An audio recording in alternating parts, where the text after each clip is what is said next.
Hai rakan-rakan, hari ini saya nak kongsi sikit berkenaan dengan iPhone 14 Plus saya. Saya baru hantar phone saya untuk nak baiki kamera belakang, rear camera, main dengan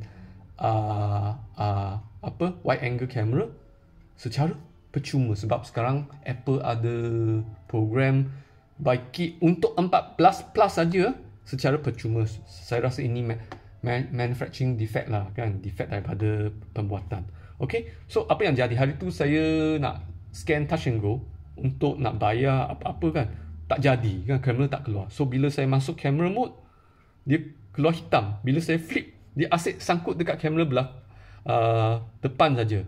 Nampak muka saya. Flip, asyik nampak muka saya. Lepas tu I buat diagnostic. So offkan kamera, offkan iPhone. Lepas tu tekan dua button ni sekaligus, jangan lepas masukkan kabel dekat bawah sampai ikon Apple keluar, dia akan masuk mode diagnostic dan kita lah boleh check kamera okey ke tak okey atau komponen lain okey ke tak okey. So lepas check tu memang confirm kamera tak okey. So I pun connect lah kepada Apple Tech Hub. So masuklah internet Tech Hub tu cakap okey Encik, sekarang dia customer service lah, sekarang saya boleh tolong buat diagnostic secara online.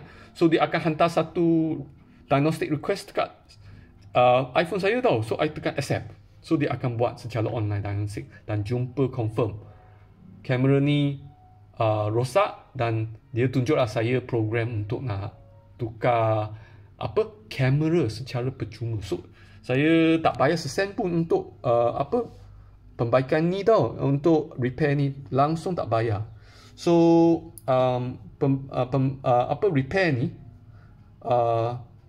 saya guna dia orang gunakan seminggu ni masa.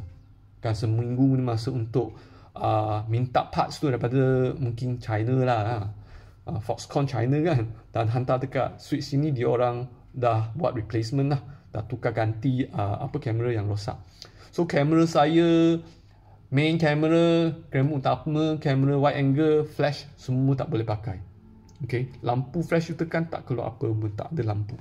Okay, so itu dia. So kalau rakan-rakan menghadapi masalah yang sama, boleh minta lah daripada Tech Hub nak check rakan-rakan punya phone tu confirm kalau rosak, boleh pergi kepada premium punya Apple partner untuk nak dapatkan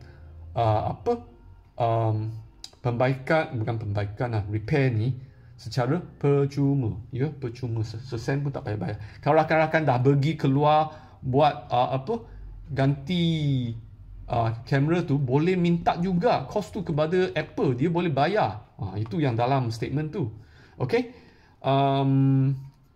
itu dia untuk iPhone saya. So harap video ni membantu rakan-rakan. Kepada mereka yang memiliki iPhone 14 Plus sahaja, 14 Plus sahaja. Okay, itu saja. Bye.